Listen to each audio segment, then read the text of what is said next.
Hello everyone. आज हम लोग देखेंगे इंटीग्रेशन। ठीक है, ये इंटीग्रेशन क्या होता है आज हम लोग इसका बेसिक समझेंगे, इंट्रोडक्शन समझेंगे। इसके बाद ही हम लोग क्या करेंगे, एक्सरसाइज में मूव करेंगे। एनसीईआरटी का पूरा सॉल्यूशन लेके आए हैं आपके लिए 7.1, 7.2, 7.3, 7.4, 7.5। ठीक है, इस तरह करके हम 7.11 तक आपका कवर कर रहे हैं। ठीक है, तो पूरा वीडियो को जरूर देखिएगा, आपको पूरा समझ में आएगा। वीडियो को एकदम लास्ट तक देखिएगा, एकदम क्रिस्टल क्लियर हो जाएगा इंटीग्रेशन। चलिए बढ़ते हम लोग चैप्टर में, ध्यान से देखिएगा इंटीग्रेशन होता क्या। सबसे पहले हम समझेंगे इंटीग्रेशन होता क्या। इंटीग्रेशन जो होता है मेरा, वो इनवर्स ऑपरेशन होता है। किसका? डिफरेंशिएशन का। इंटीग्रेशन क्या होता है? इनवर्स ऑपरेशन होता है। सर ये इनवर्स ऑपरेशन क्या होता है, समझिए। यहां पर अगर हम बात करें, यहां पर sin x का डिफरेंशिएशन, किसका बात करें? sin x का।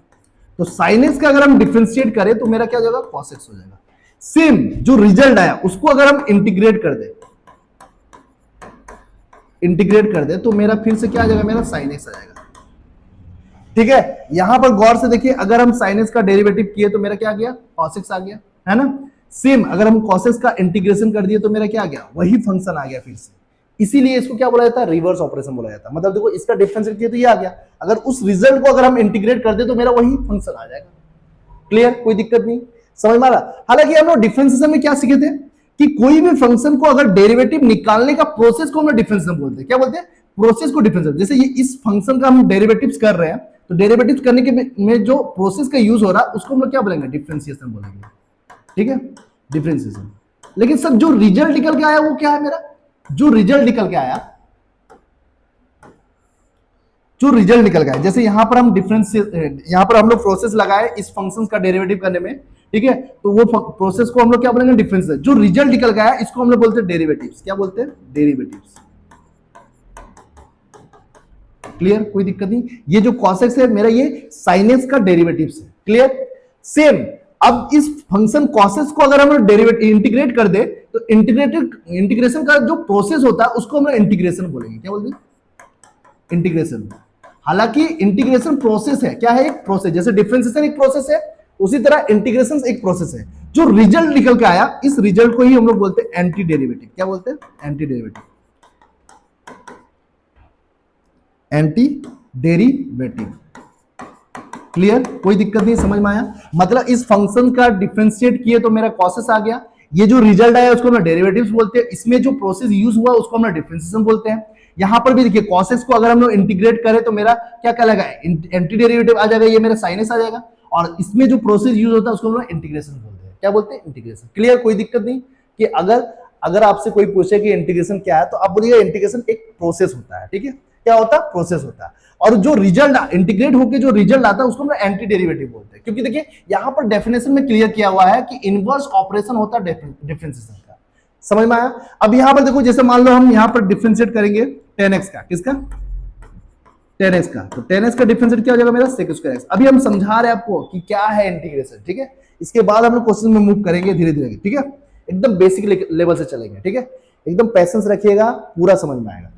अब देखिए यहां पर 10x का डिफरेंशिएट किया तो मेरा क्या आया? sec square x। अब हम लोग sec स्क्वायर x को इंटीग्रेशन कर देंगे तो मेरा क्या आ जाएगा?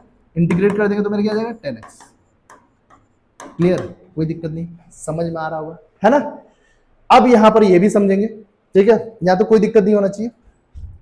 अब यहां पर देखिए, जैसे हम लोग डिफरेंशिएट करते हैं x to the power n का, अगर हम x to the power n का डिफरेंशिएट करें तो मेरा क्या हो जाएगा? nx n - 1 हो जाएगा। ठीक है, सेम उसी तरह अगर हम x to the power n का इंटीग्रेट करें तो इसका जो फॉर्मूला होता है वो होता है मेरा x to the power n plus 1 by n plus 1 plus c होता है। ठीक है, अब यहां पर देखिए, जैसे मान लो अगर हम यहां पर x³ का डिफरेंशिएट करें, किसका डिफरेंशिएट करें? x³ का।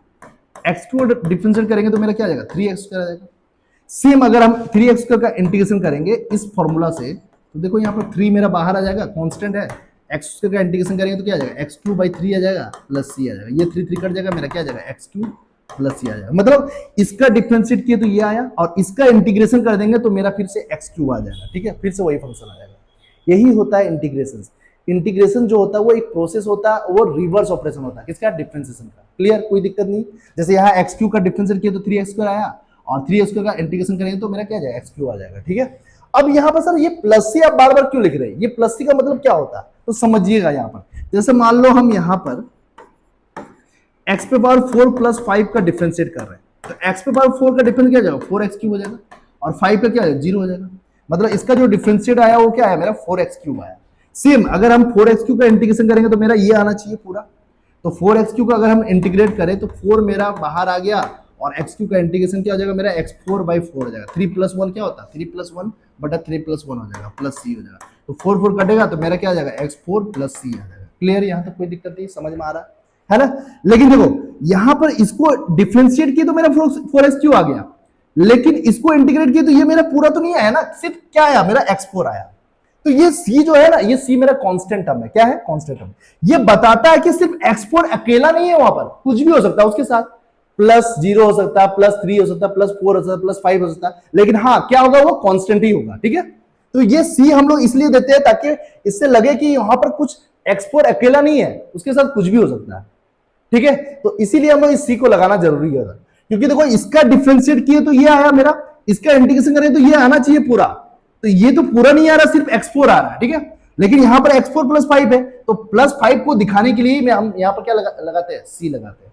ठीक है, क्योंकि जब आप इंटीग्रेट करोगे तो ये तो नहीं रहेगा आपके पास, सिर्फ ये फंक्शन रहेगा, और उसका इंटीग्रेशन करेंगे तो आपको नहीं पता चलेगा कि उस फंक्शन के साथ कुछ है कि नहीं है। ठीक है, तो इसीलिए आपको +c लगाना जरूरी है। क्लियर, यहां तो कोई दिक्कत नहीं, समझ में आ गया। अब हम लोग एक एक करके फॉर्मूला लेंगे और एक एक करके क्वेश्चंस करेंगे और आगे बढ़ते जाएंगे स्टेप बाय स्टेप, ध्यान से देखिएगा। तो सबसे पहला जो फॉर्मूला है वो हम लोग सीखेंगे यहाँ पर x⁴n। तो x⁴n का जो इंटीग्रेशन होता है वो होता है x⁴n + 1/n+1 + c। ठीक है, इसको हम लोग इंटीग्रेशन करेंगे, क्या करेंगे इंटीग्रेट करेंगे। अब यहां पर ध्यान देना, इस टाइप का क्वेश्चन मतलब ये अलजेब्रा फंक्शन हो गया। x⁴n का मतलब क्या गया अलजेब्रा, x⁴1 भी रह सकता है, 2 भी रह सकता है, 3 भी रह सकता है, 4 भी रह सकता है, कुछ भी रहे, तो आराम से हम लोग इस फॉर्मूला में क्या कर सकते हैं उसको इंटीग्रेट कर सकते हैं। ध्यान से देखना, अगर हम बात करें जैसे x⁴10 का इंटीग्रेशन, तो हम लोग क्या करेंगे यहाँ पर सबसे पहले i लिखेंगे इसको, जैसे हम लोग डिफरेंशिएट में y मानते थे तो यहाँ पर i मान लेंगे। ठीक है, आप शायद कुछ भी नहीं मान सकते हो, ठीक है, कोई दिक्कत नहीं है यहाँ, लेकिन हम लोग इंटीग्रेट को जनरली i से ही डिनोट करेंगे, मतलब i ही मान के चलेंगे। ठीक है, तो देखो x⁴10 है तो x⁴10 + 1 हो जाएगा, ये वाला फॉर्मूला में आ गया, तो 10 + 1 हो जाएगा और नीचे भी क्या हो जाएगा 10 + 1 हो जाएगा प्लस c हो जाएगा, मतलब x⁴ कितना हो गया 11 बाई क्या हो गया 11 + c। कोई दिक्कत नहीं, समझ में आया होगा। सेम अगर इस तरह का क्वेश्चन पूछ दे आपसे x⁻⁻5 पूछ दिया तो कैसे इंटीग्रेट करेंगे, सिंपल है, वही काम करना। सबसे पहले आपको लेट i लिखना है, इसके बाद इंटीग्रेशन x⁻⁻5 × dx। अब x⁻⁻5 है तो -5 + 1 हो जाएगा, ये वाला फॉर्मूला लग जाएगा, नीचे भी -5 + 1 हो जाएगा प्लस c हो जाएगा, यानी कि x⁴ क्या हो जाएगा मेरा -4 हो जाएगा और नीचे भी क्या हो जाएगा -4 हो जाएगा, फिर प्लस c। इसको अगर हम नीचे लेके आएंगे तो 4x⁴4 + c हो जाएगा। ठीक है, क्लियर है, कोई दिक्कत नहीं, समझ में आ रहा होगा। अगर हम यहीं पर ऐसे पूछ दे सर कि बताओ 5x⁻20 है, इसका इंटीग्रेशन कैसे होगा, तो सिंपल है, 5 जो है मेरा कांस्टेंट टर्म है, जैसे हम लोग डिफरेंशिएट में बाहर निकालते थे उसी तरह इसमें भी हम लोग बाहर रखेंगे 5 को। पहले क्या करेंगे हम लोग 5 को बाहर लेके जाएंगे और इंटीग्रेट किसका होगा x⁻20 का होगा, क्योंकि जो इंटीग्रेशन हो रहा है वो किसके रिस्पेक्ट में हो रहा है x के रिस्पेक्ट में हो रहा है, तो x⁻20 + 1 हो जाएगा, नीचे भी क्या आ जाएगा 20 + 1 आ जाएगा प्लस c, तो मेरा क्या आ जाएगा x⁻21 आ जाएगा, नीचे भी 21 आ जाएगा प्लस c। क्लियर, तो यही हो गया इस क्वेश्चन का आंसर। अब हम लोग एक एक करके फॉर्मूला इसमें डिराइव करेंगे। याद देखिएगा, अगर आपको इंटीग्रेशन पढ़ना तो उससे पहले आपको डिफरेंशिएशन आना चाहिए। ठीक है, डिफरेंशिएशन अगर जिसको आता है, जिसका डिफरेंशिएशन का फॉर्मूला याद है, उसको इंटीग्रेशन का फॉर्मूला याद करने की जरूरत ही नहीं है। ठीक है, इंटीग्रेशन का फॉर्मूला ऐसे ही निकल जाएगा डिफरेंशिएशन का फॉर्मूला से। देखिएगा कैसे निकलेगा, ध्यान से देखिए।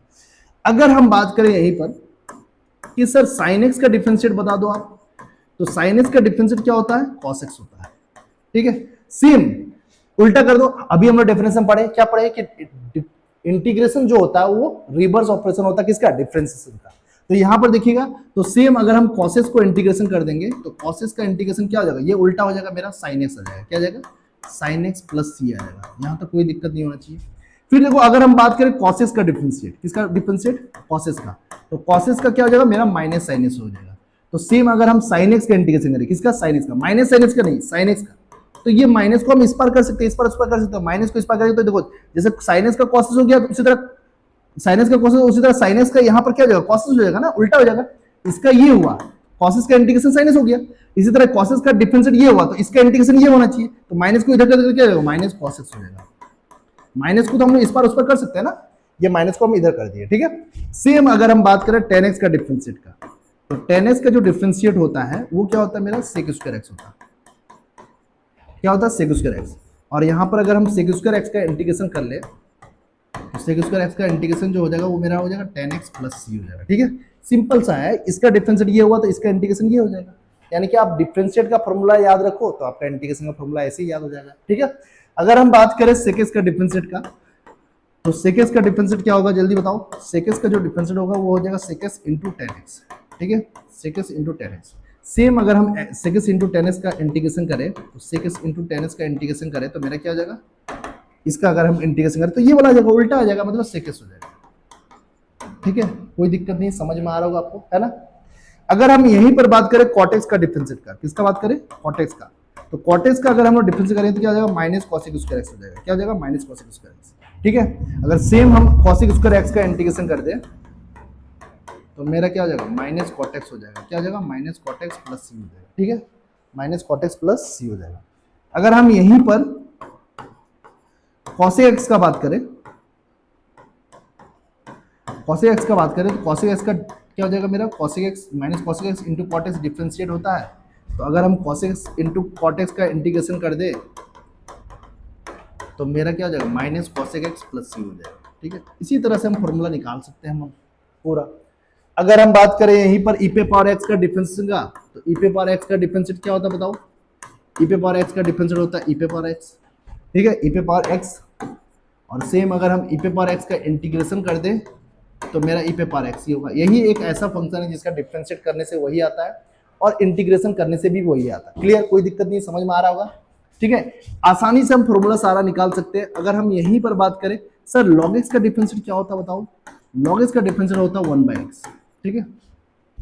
तो उसी तरह अगर हम 1/x का इंटीग्रेशन कर दें तो 1/x का इंटीग्रेशन क्या हो जाएगा मेरा, log x हो जाएगा, log x प्लस c, कोई दिक्कत नहीं है, क्लियर है।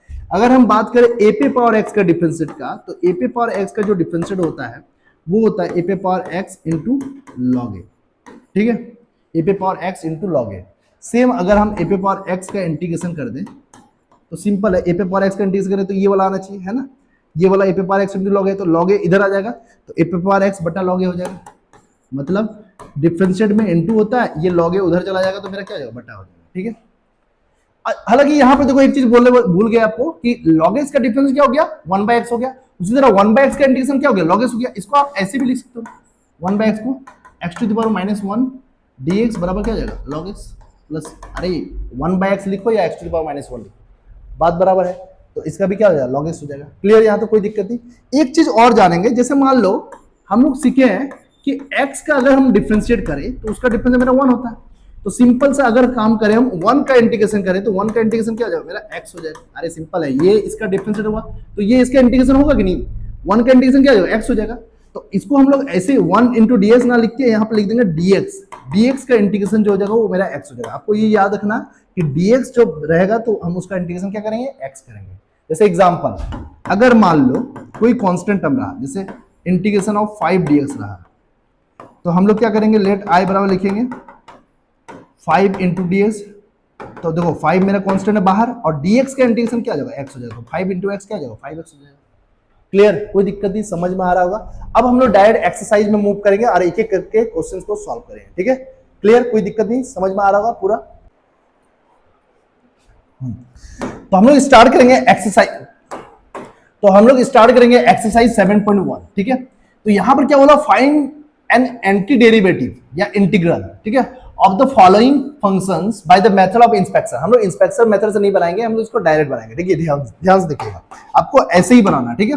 देखिए पहला नंबर क्वेश्चन है, आपको इंटीग्रेट करना किसका, sin 2x का। तो sin 2x का इंटीग्रेशन कैसे करेंगे, तो सबसे पहले क्या करना है आपको, i मान लेना है इसको, ठीक है। i मानने के बाद लिखेंगे हम लोग sin 2x dx। और हम लोग जानते हैं कि sin x का जो इंटीग्रेशन होता है, sin x का जो इंटीग्रेशन होता है वो क्या होता है, sin x का इंटीग्रेशन होता है मेरा माइनस cos x, क्या होता है, माइनस cos x, ठीक है, प्लस। अब यहाँ पर देखो, यहाँ 2x है, क्या है, 2x है, तो साइन का तो माइनस cos 2x होगा ही, जो एंगल में वो होगा ही, लेकिन x के साथ जो कोफिशिएंट है उसको नीचे ले जाता है। क्या लिख देना, 2 मेरा क्या है, कोफिशिएंट है, तो 2 मेरा नीचे आ जाएगा। क्लियर, कोई दिक्कत नहीं। 2 मेरा नीचे आ जाएगा। ठीक है, इसी तरह आपको करना है कि जहां x के साथ जो भी कोफिशिएंट रहेगा उसको नीचे ला देना। ठीक है, तो यही मेरा हो गया इस क्वेश्चन का इंटीग्रेशन। अगर हम बात करें दूसरा नंबर इंटीग्रेट हो गया ये। अगर हम बात करें cos 3x, तो cos 3x का इंटीग्रेशन कैसे करेंगे, ध्यान दीजिए, लेट i इक्वल टू लिखेंगे integrate cos 3x into dx। ठीक है, तो cos का इंटीग्रेशन क्या हो जाएगा मेरा sin 3x हो जाएगा। ठीक है, cos का जो एंटी डेरिवेटिव हो जाएगा मेरा, इंटीग्रेट जो हो जाएगा वो मेरा sin 3x हो जाएगा। cos का इंटीग्रेशन क्या होता है मेरा sin x होता है, हम बताए हैं आपको कि cos का जो इंटीग्रेशन होता है वो क्या होता है sin x प्लस c होता है। तो cos 3x का sin 3x हो जाएगा, जो x के साथ जो मल्टीप्लाई वो नीचे आ जाएगा। क्लियर, कोई दिक्कत नहीं, समझ में आ रहा होगा, है ना, क्लियर। सेम अगर हम बात करें तीसरा नंबर क्वेश्चन का, तो तीसरा नंबर क्वेश्चन क्या है मेरा, e पे power 2x।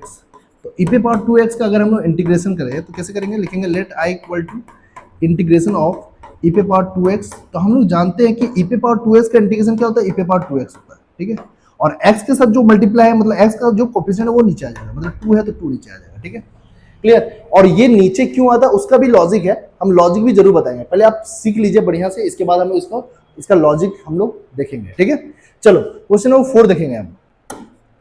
ax plus B का होल स्क्वायर दिया हुआ है, ax प्लस बी का होल स्क्वायर। तो यहाँ पर पावर वाला क्वेश्चन है और ये इस पूरा को हम x ट्रीट करेंगे। तो अगर हम पूरा को x ट्रीट करेंगे और पावर में मेरा 2 है तो इसका इंटीग्रेशन क्या हो जाएगा बताओ। हम लोग जानते हैं कि x पे पावर जो n होता है उसका इंटीग्रेशन क्या हो जाता है, x पे पावर n का इंटीग्रेशन होता है मेरा x to the power n plus 1 by n plus 1 plus c। ठीक है, तो यहाँ पर उसी तरह अगर हम ax प्लस b का इंटीग्रेशन करेंगे तो ax प्लस b के पावर 2 प्लस 1 कितना हो जाएगा, 3 हो जाएगा, और नीचे भी क्या हो जाएगा, 3 हो जाएगा। लेकिन x के साथ जो मल्टीप्लाई है वो नीचे आ जाएगा, आपको जो भी x का कोफिशिएंट दिखे वो नीचे कर देना। क्लियर, कोई दिक्कत नहीं, समझ में आ रहा होगा, है ना, क्लियर। अब आगे बढ़ते हैं हम लोग क्वेश्चन नंबर 5 में। क्वेश्चन नंबर 5 क्या है, क्वेश्चन नंबर 5 क्या है, क्वेश्चन नंबर 5 है मेरा integration of sin 2x plus sin 2x minus 4 e पे पावर 3x, इसका इंटीग्रेट करना है। ठीक है, तो सबसे पहले हम लोग क्या करते हैं, i लिखते हैं, तो i लिख देंगे let i equal to integration sin 2x minus 4 e पे पावर 3x dx। तो साइन का इंटीग्रेशन हम बता चुके हैं, माइनस cos 2x होता है, और x के साथ जो मल्टीप्लाई है वो मेरा नीचे आ जाएगा।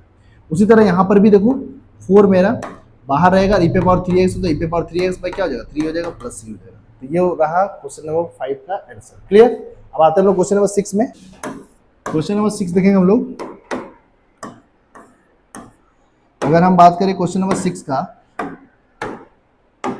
तो यहाँ पर क्वेश्चन है मेरा 4 e पे power 3x plus 1 into D x.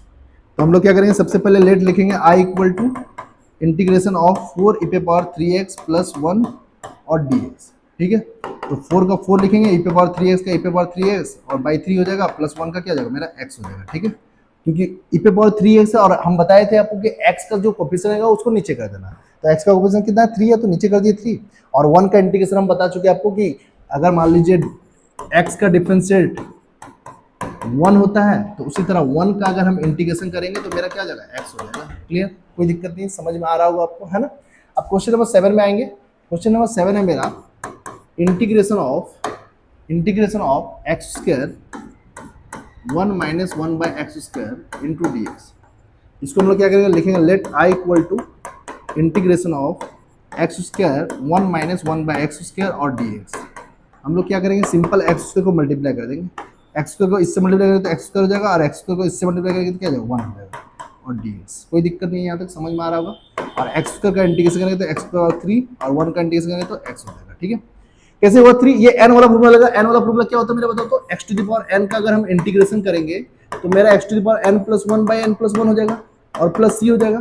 तो यहाँ पे देखो x टू द पावर 2 है तो 2 प्लस 1 3 हो जाएगा, नीचे भी 3 हो जाएगा, और 1 का इंटीग्रेशन अभी बताया है आपको क्या हो जाएगा, x हो जाएगा। देखो यहाँ पर x स्क्वायर को 1 से गुणा किया तो x स्क्वायर हुआ, और x स्क्वायर को इससे गुणा करें तो x स्क्वायर कट जाएगा और 1 नहीं बचेगा।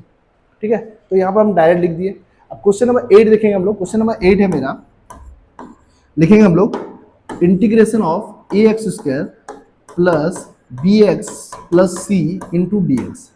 ठीक है, इसका इंटीग्रेशन कैसे करेंगे, तो लिखेंगे let I equal to A X square plus B X plus C into D x. तो यहाँ a मेरा कांस्टेंट है। ठीक है, तो x का इंटीग्रेशन क्या हो जाएगा मेरा, x पे पावर 2 प्लस 1 मतलब 3 और नीचे भी 3, और b एक्स मेरा कांस्टेंट है, एक्स पर कुछ नहीं मतलब 1 है, तो 1 + 1 कितना हो जाएगा 2 हो जाएगा, नीचे भी 2 हो जाएगा। और सी है, सी अकेला कांस्टेंट टर्म है तो उसके साथ एक्स आ जाएगा। जैसे मेरा 5 मेरा कांस्टेंट था और इसका इंटीग्रेशन कर रहा है, तो 5 मेरा कांस्टेंट बाहर आ गया और ds का इंटीग्रेशन क्या हो गया x, तो 5x + c हो गया। ठीक है, तो उसी तरह c रहेगा, c अकेला कांस्टेंट है तो कांस्टेंट के साथ क्या आ जाएगा x आ जाएगा। ठीक है, क्लियर, कोई दिक्कत नहीं, समझ में आ रहा होगा। क्वेश्चन नंबर 8 हो गया। अब हम लोग क्वेश्चन नंबर 9 में मूव करेंगे। क्वेश्चन नंबर 9 है मेरा, है 2x² प्लस e पे पावर x और dx। इसका इंटीग्रेशन कैसे करेंगे, लिखेंगे let i equal to integration of 2x² plus e पे पावर x और dx। तो इसको इंटीग्रेट करेंगे तो 2 मेरा कांस्टेंट है बाहर आ गया, x² का इंटीग्रेशन x पे पावर 3/3 हो जाएगा और e पे पावर x का इंटीग्रेशन e पे पावर x हो जाएगा प्लस c।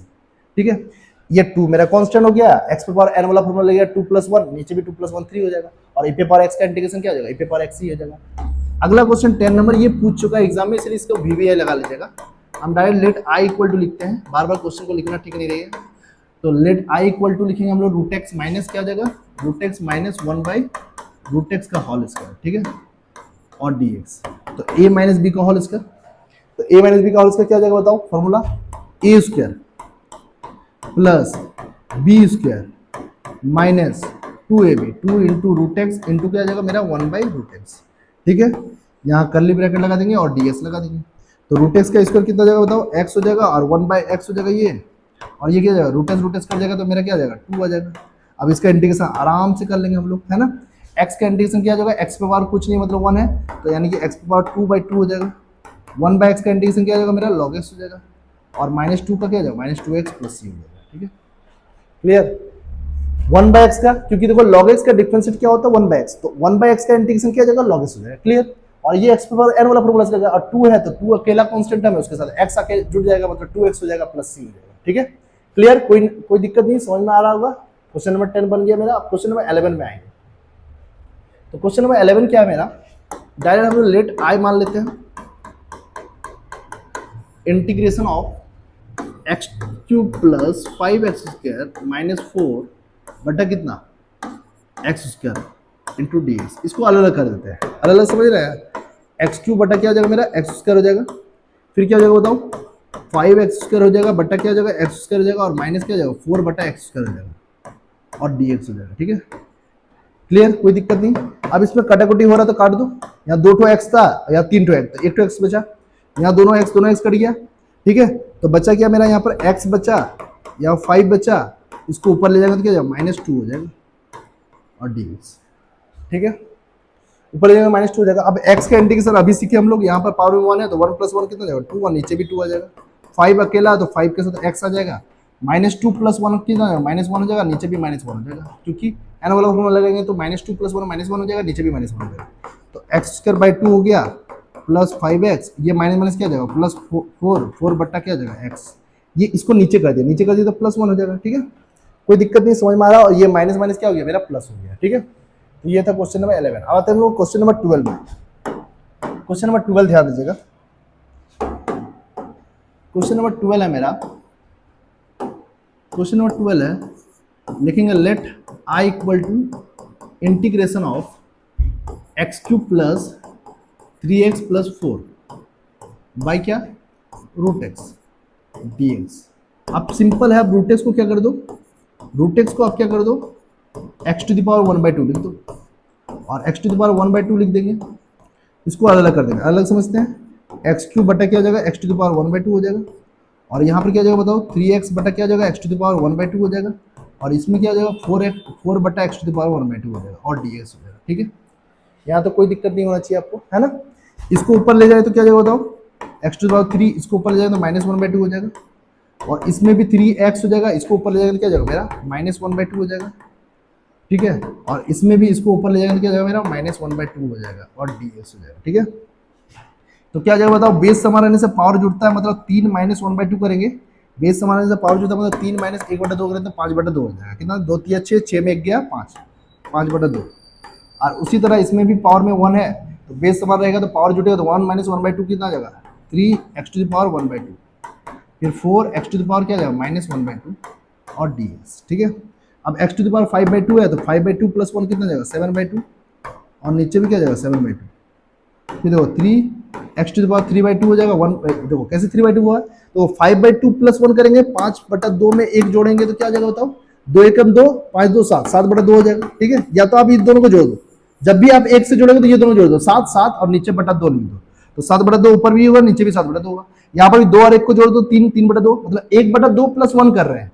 क्या कर रहे हैं, 1/2 + 1 कर रहे हैं, तो 1/2 + 1 करेंगे तो 3/2 आ जाएगा, आएगा ना।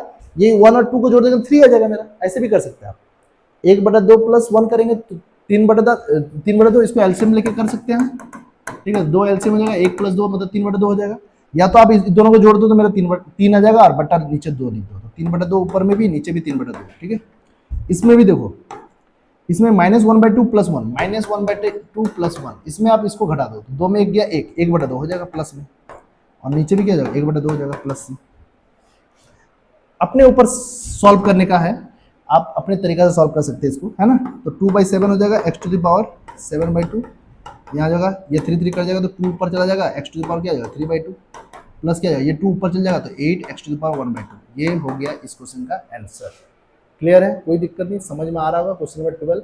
अब क्वेश्चन नंबर 13 जो है ना, इसको हम 2 तरीके से बना सकते हैं, लेकिन हम लोग आसान तरीका को यूज करेंगे। यहाँ पर देखो, हम यहाँ पर बता दे रहे हैं कि आप इसको 2 तरीका से कैसे बना सकते हो, ध्यान से देखना।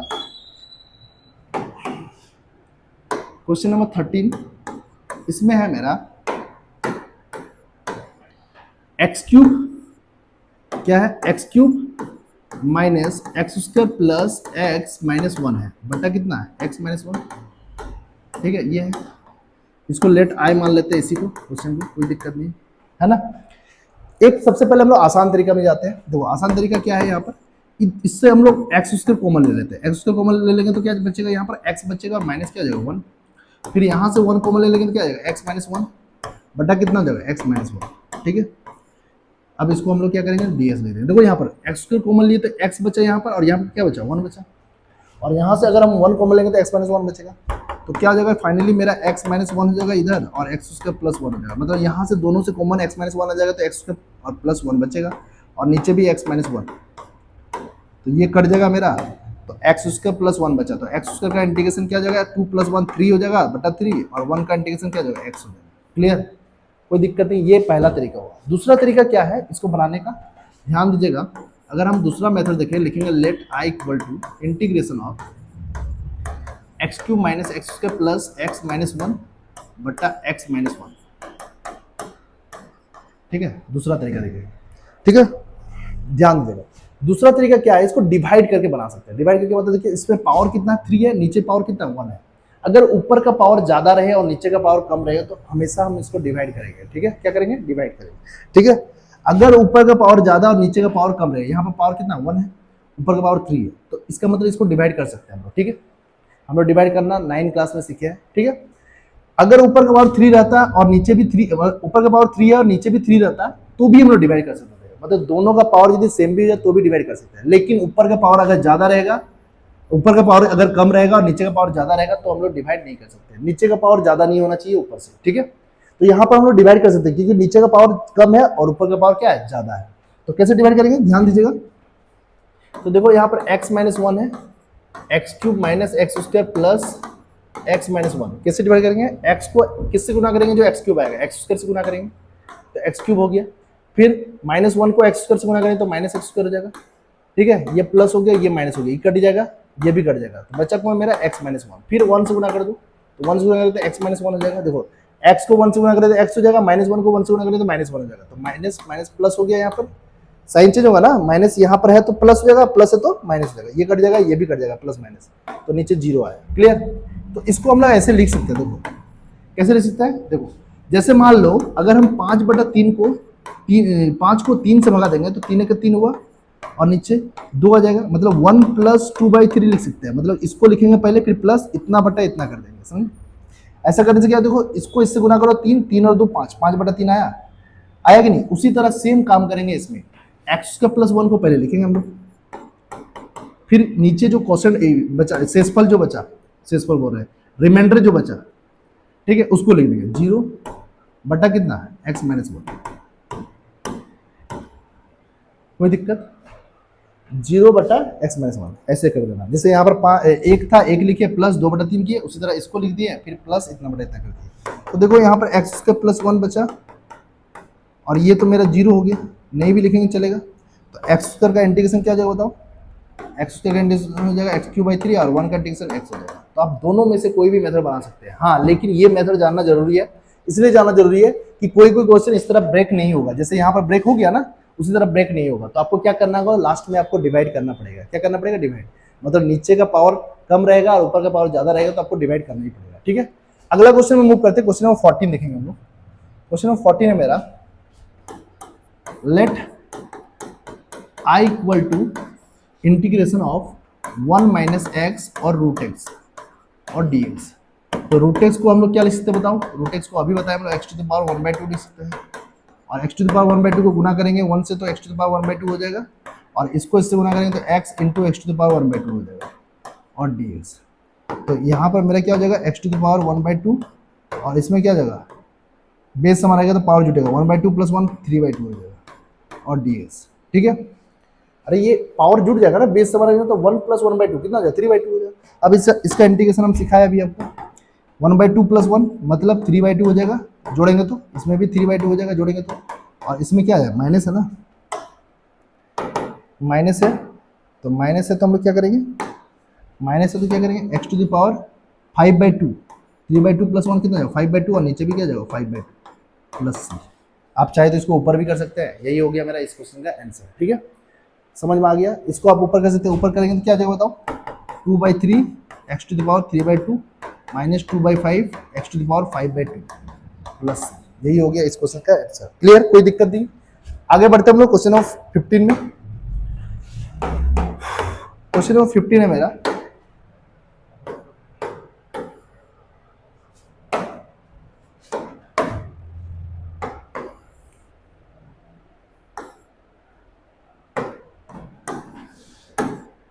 क्वेश्चन नंबर 15 है,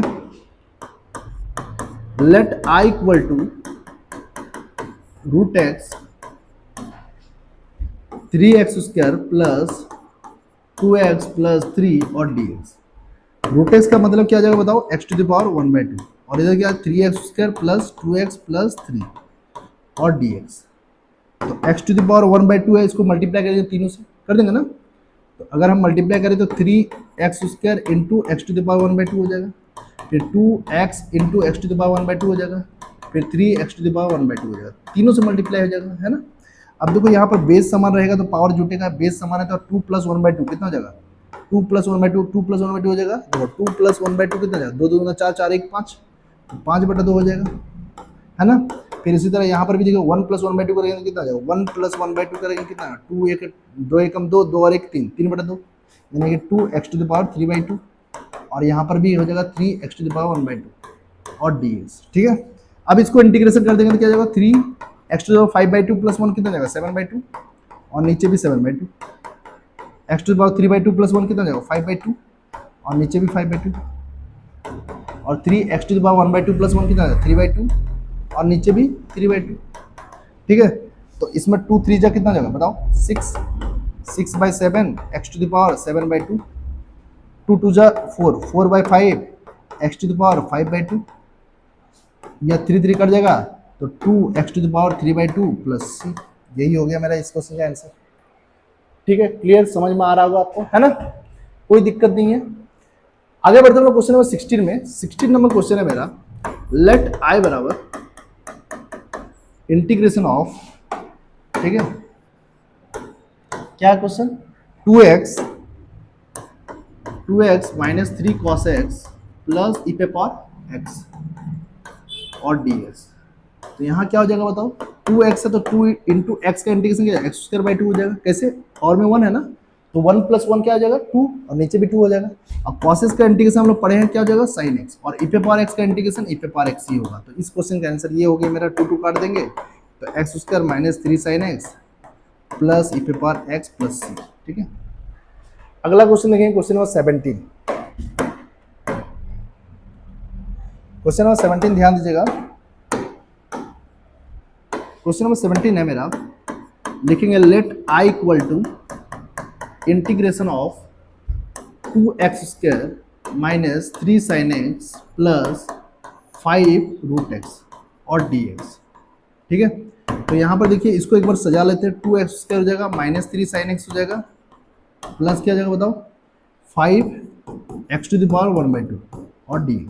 ठीक है, तो 2 का 2 x² का इंटीग्रेशन क्या हो जाएगा x⁻³ sin x का इंटीग्रेशन होता है माइनस cos x, तो माइनस माइनस क्या हो जाएगा प्लस, माइनस को बाहर कर दिए प्लस, तो 3 cos x हो जाएगा। और इसमें हम लोग जानते हैं कि x⁴n वाला फॉर्मूला लग गया तो 1/2 + 1 होता है 3/2 और नीचे भी क्या जाएगा 3/2 प्लस। आप चाहे तो 2 को ऊपर कर सकते हैं। यही हो गया इस क्वेश्चन का आंसर। अब आते हैं क्वेश्चन नंबर 18 जो है आपका एमसीक्यू में पूछ चुका है एग्जाम में। अगर आप जैक बोर्ड से है तो ये क्वेश्चन आपसे पूछा हुआ क्वेश्चन है। sec x क्या है sec x + tan x।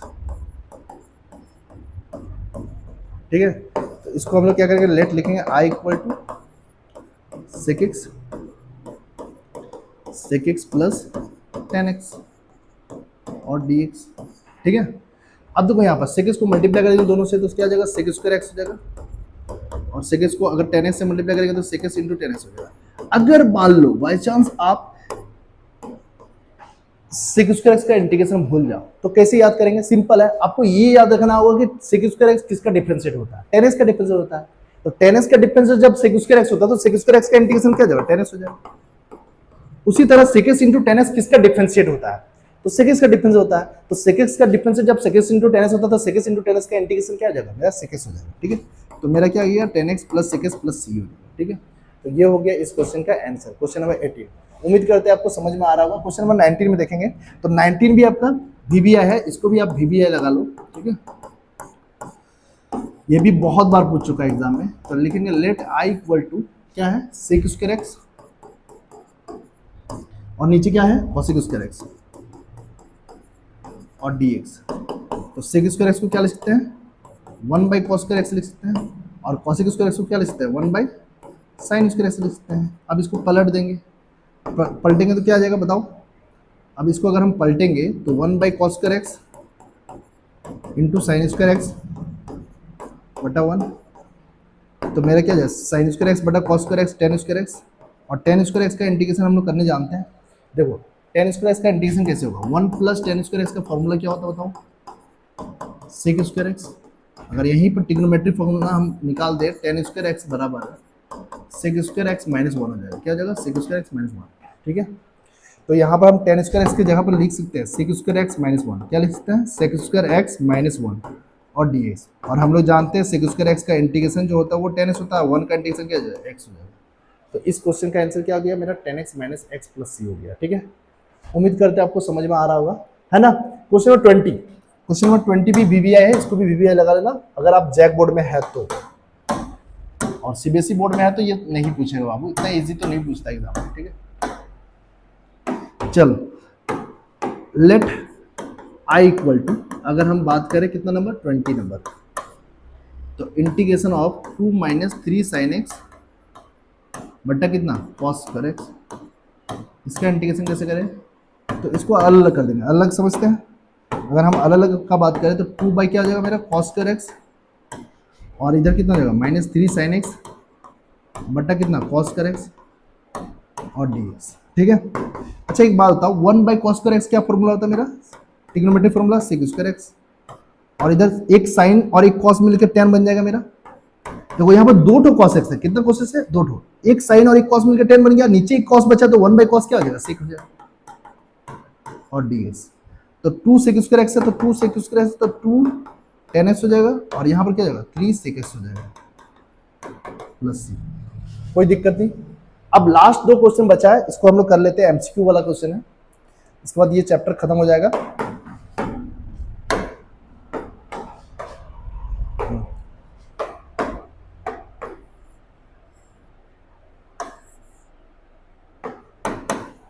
Anti derivative पूछा है √x + 1/√x का इंटीग्रेशन 21 नंबर। तो लेट I = लिख देते हैं हम लोग, इसका इंटीग्रेशन पूछा तो √x प्लस क्या लिख देंगे 1/√x और dx, यही पूछा ना। तो यहाँ पे देखो √x मेरा क्या हो जाएगा x⁴ 1/2 लिख सकते हैं। इसको अगर हम √x का मतलब x⁴ 1/2 और ऊपर ले जाएंगे क्या जाएगा मेरा -1/2। अब इसका इंटीग्रेशन कर लेते हैं आराम से, तो इसका इंटीग्रेशन करें तो 1/2 + 1 कितना जाएगा 3/2, और नीचे भी क्या जाएगा 3/2। और इसका इंटीग्रेशन करेंगे तो -1/2 + 1 कितना आ जाएगा, -1/2 + 1, ये 2 इधर आ जाएगा, -1 + 2/2 हो जाएगा, मतलब 1/2 आ जाएगा, और नीचे भी कितना आ जाएगा 1/2 + 1, 1/2 आ जाएगा। तो इसको अगर हम सॉल्व करें तो 2/3 x⁻³ और ये 2 और x⁻1/2 को हम लोग √x लिख सकते हैं प्लस c, ठीक है। तो मेरा क्या हो जाएगा, कौन सा ऑप्शन हो जाएगा, ऑप्शन मेरा हो जाएगा, ऑप्शन जो हो जाएगा 3x⁻², हाँ ये वाला ऑप्शन हो जाएगा। आप चाहे तो x⁻1/2 भी लिख सकते हैं और चाहे तो आप √x भी लिख सकते हैं, तो ऑप्शन नंबर सी हो जाएगा, ठीक है। अगला देखते हैं, ये क्वेश्चन सबसे ज्यादा इंपॉर्टेंट है, अगर आप सीबीएसई बोर्ड से है तो ज्यादा इंपॉर्टेंट है, ठीक है, तो ध्यान जरूर दीजिएगा, ठीक है। क्वेश्चन नंबर 22 में, क्वेश्चन नंबर 22 में आते हैं। देखो क्या बोला यहाँ पर दिया हुआ, ये डेफिनेशन भी क्लियर करेगा आपका। देखो क्या दिया हुआ बताओ, 22 नंबर बोल रहा है कि d/dx जो है fx का डेरिवेटिव दिया हुआ कितना 4x³ माइनस 3/x⁴ ये दिया हुआ, और क्या दिया हुआ आपको बताओ, f2 बराबर दिया 0 और आपको निकालने बोला fx। तो अभी हम बताए थे आपको कि जो मेरा डिफरेंस इंटीग्रेशन होता है वो रिवर्स ऑपरेशन होता है डिफरेंशिएशन का। जैसे मान लो अगर हम sin x का डिफरेंशिएट करें तो मेरा cos x होगा, और cos x का इंटीग्रेशन करें तो मेरा क्या हो जाएगा बताओ, sin x हो जाएगा, sin x + c हो जाएगा, ठीक है। तो उसी तरह यहाँ पर देखो fx का डिफरेंशिएट किया तो ये आया, तो इसका इंटीग्रेशन करेंगे तो fx निकल जाएगा ना, मेरा fx का ही ना मान निकाले वो ना। तो हम लोग क्या करेंगे, दोनों तरफ इंटीग्रेट करेंगे, लिख देते हैं इंटीग्रेटिंग बोथ साइड। आप ऐसे भी कर सकते हैं, integrating both side, both side.